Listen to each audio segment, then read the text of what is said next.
What's up, ATLians? Thanks for sticking with us. It's Joe and I, and we are back, and we are here for a special World Cup preview and World Cup podcast continuing all the way through the entire World Cup. We're going to do a special, quick 10 to 15 minute segment, extra podcast for you guys that are following the World Cup, leading all the way up to our match against Seattle. And if you guys, USA! no, we're not in it. And if you guys haven't heard, it's going to go from Fox is going to show the World Cup final, and it's literally going to pan into Mercedes-Benz. They're having a watch party in Mercedes-Benz for the World Cup final. We're playing the Sounders. It's going to be awesome. Joe, let's do this thing. Yes, the World Cup, the most prestigious event in the entire world, in the entire sporting world. Maybe. You play 1 month to win the trophy the size of a beer can. It is a very small trophy for how much people care about this thing. And it's amazing how much people care about this thing. And the World Cup doesn't just go 1 month long. It's a 3-year-long event with qualifying that is cutthroat. Just let me name a few teams that are perennial World Cup event goers, starting with none other than Team USA. And these are the teams that did not make the World Cup. Team USA cut. Didn't make it through CONCACAF. You had Chile. They had won the past 2 Copa Americas. They got cut. Couldn't make it out of Common Bowl. Where are they at, man? Netherlands and Italy. Netherlands made it to the Final Four of the World Cup just 4 years ago. They couldn't even make it out of qualifiers. Dutch team's falling off the map. And Italy finished second in their group in Euros. Went to a neck-and-neck playoff against Sweden minus Zlatan Ibrahimovic. Sweden comes through. And Zlatan-less Sweden beats them 1-0 and 0-0. I have to give a quick Monty Python shout out to our listeners, just because we're going to have some fun with this, and this is the World Cup show. If anyone's seen Monty Python, there's a song where like 3 guys are getting crucified, and they sing the song, and the Swedish fans sang it in Italy to the Italians. It's always look on the bright side of life. Da-da, da-da, da-da, da-da. And it's a fantastic song. Anyways, Speaking of Monty Python, Swedish made fun of Italy. England made the World Cup, and they're a perennial team that gets upset. But Blake, go ahead and let's preview this. Give me the groups that everyone is in, the 4 sets, A through H, who made it to the World Cup. Okay, guys, so thanks so much once again for listening to our special World Cup podcast edition. Joe and I are not just ATLians. We're not just Atlanta United fans. We are fans of international soccer. And we're going to break down these groups. One game has been played at the time of this recording. Russia went ahead and beat Saudi Arabia 5-0 in their first match. Home opener, Putin versus some Saudi Arabian king. Mohammed. It was the Crown Prince Mohammed. They were sitting right next to each other. Al-Salam. They're probably just talking about oil the whole time, but who cares? Anyways, Now. Group A. Here are the teams, Joe. We're going to play a little game for all our listeners. I'm going to say the 4 teams in the group. Joe's going to tell you, as you guys know, in the World Cup format, 2 teams go through each group. So let's do this thing, Joe. Group A. Russia, Egypt, Uruguay, Saudi Arabia. Who you got going through? Oh, Uruguay has Edison Cavani coming from Paris Saint-Germain. Sits a little laying deep and makes plays. And Luis Suarez. The biter. 2 of the most elite strikers in the world. Complemented by 2 of the defenders that play for none other than Atletico Madrid. Atletico. They are moving on as number 1. Okay, Uruguay number 1. Who's number 2? And I want to say Mo Salah with Egypt, but I'm saying the mother, Russia, moving on in an upset. They're going to take on Egypt and move past them and be the number 2 seed. Putin will be happy. Yeah, so I guess I agree with you. I'm cheering for Egypt. Obviously, they're my dark horse in this whole tournament. But with Russia's 5-0 win to start the group off, it's going to be a tough mountain to climb. A lot will be told by today's result between Egypt and Uruguay. If Egypt gets a draw there, I like Egypt to go through. But we'll see what happens. All right, let's move on to group number B, as in Blake.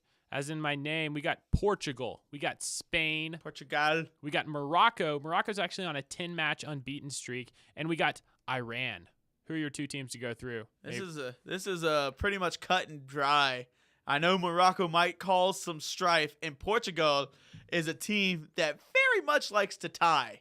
Their run through the Euro qualifiers, they tied basically every game until the final. And let's talk about Spain really quick. We're going to hit on this. They fired their coach the day before the World Cup, so they're a team in a little bit of turmoil. So as a safe bet, I'm still taking Spain and Portugal, but I'm going to go ahead and throw out an upset alert with Morocco has a slight chance to maybe eke out a tie and get a win against Iran and move on. Yeah, we can't underline the fact enough that the opening match of this group is Portugal versus Spain. It might not get a better matchup the entire World Cup than these two guys going against each other. We got Ronaldo against arguably the best team ever assembled in Spain. Against Spain, which is Real Madrid, Sans Ronaldo. Yeah, and their coach. And a few Barcelona players. So we'll see what happens. Portugal-Spain should be a fun one. Let's talk about Group C, which I think is a very interesting group because it is France, Australia, Denmark, and Peru.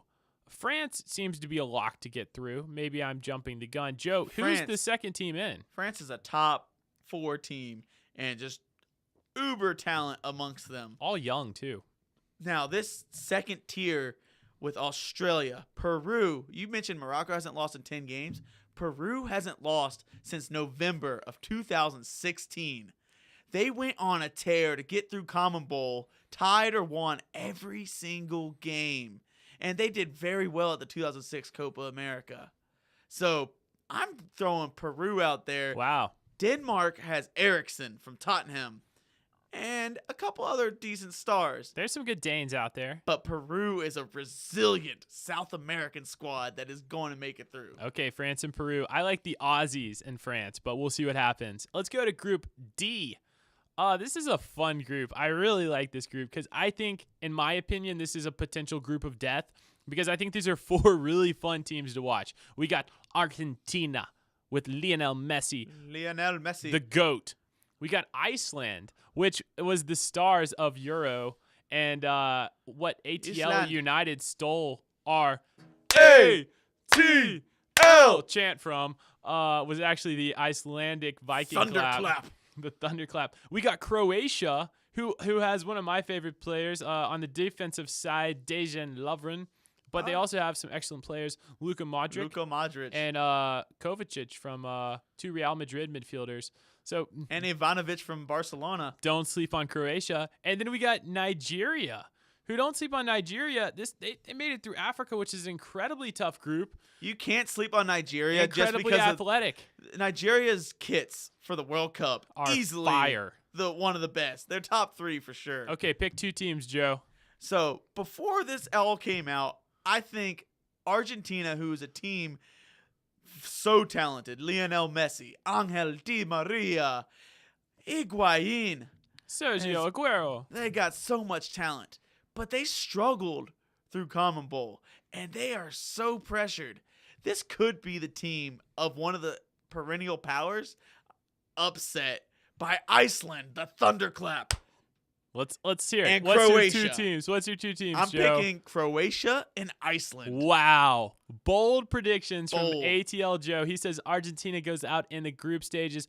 Argentina would burn. Lionel Messi would be stripped of his title as GOAT.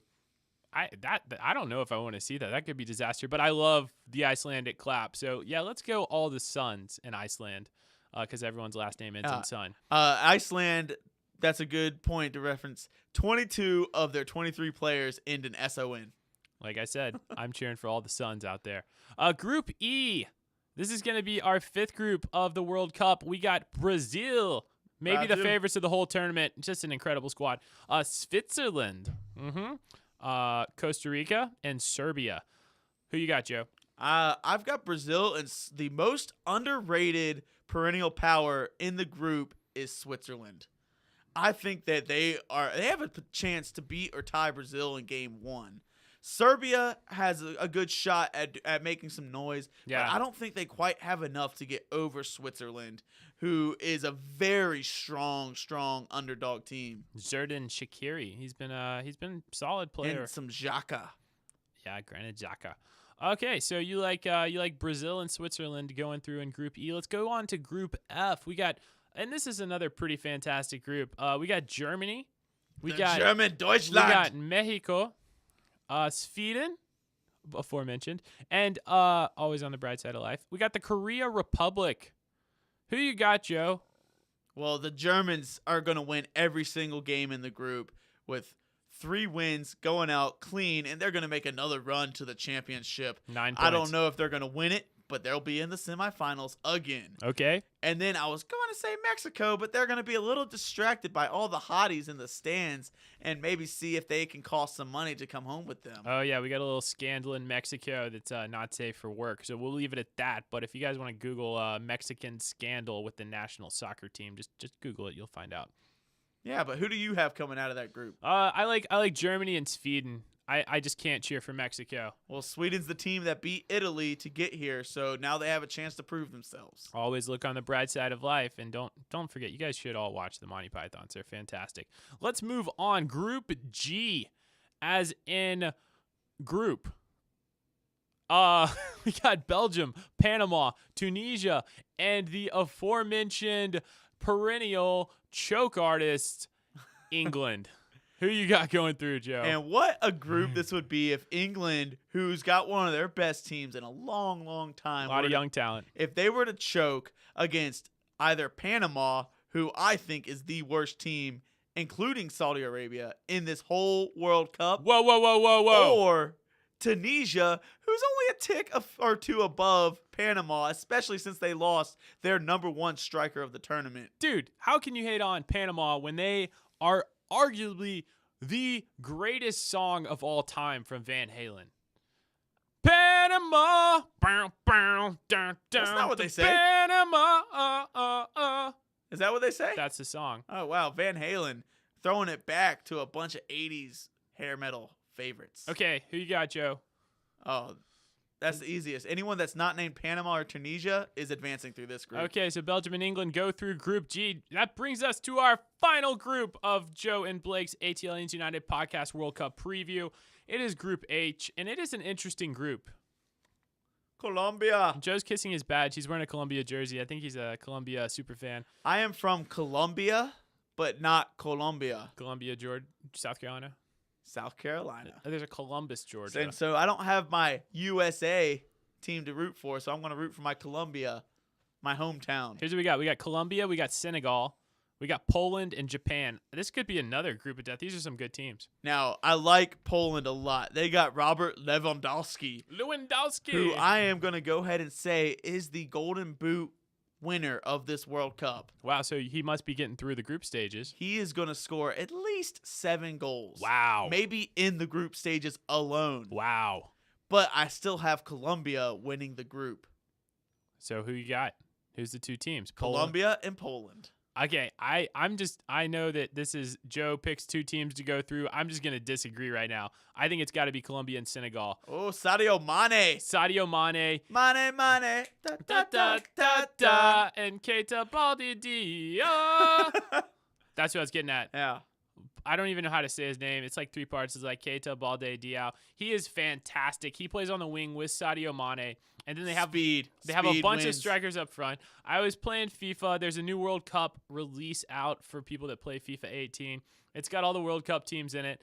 I took Senegal to the final and won it playing on Legendary mode. That's a self-promotion, but I'm just saying Senegal is fast. They are athletic. And Mane, he's the best winger in the world. Mane. Oh. Hey. Mane. You guys check this out. We're gonna do this for 4 weeks. We had a lot of fun tonight. This is like our preview. Obviously, we'll have some results next week to catch you guys up on, and go watch the World Cup. This is kind of a promotion for the World Cup because it's the beautiful game. It's worldwide. It's coming to Atlanta. We got to wait 8 years, but that was exciting that was announced. And then obviously come meet Joe and I and watch the World Cup with us. We're going to be at Re-Raw. And it's going to be a blast. Like, I don't know why you wouldn't come out, Joe. You got to. We're in Atlanta, which is opposite of Russia. Almost exact opposites. You couldn't find a more opposite of Russia than Atlanta, Georgia. We got hot weather here. We got They Waffle cold House. weather. They got vodka. We got June 23rd at Re-Rock. Come check us out. Guys, thanks for listening to our special World Cup preview. Catch us next week after our normal ATL United episode to listen to Joe and I ramble about international teams. It's fun, right? Right? That's right. I'm having fun. I'm having a blast. Go, Lazo, go, Lazo, go! Tiki-taka, tiki-taka, to the bow, to the bow. That's all, Into sorry, the sorry. bow, to go! For the mother Russia.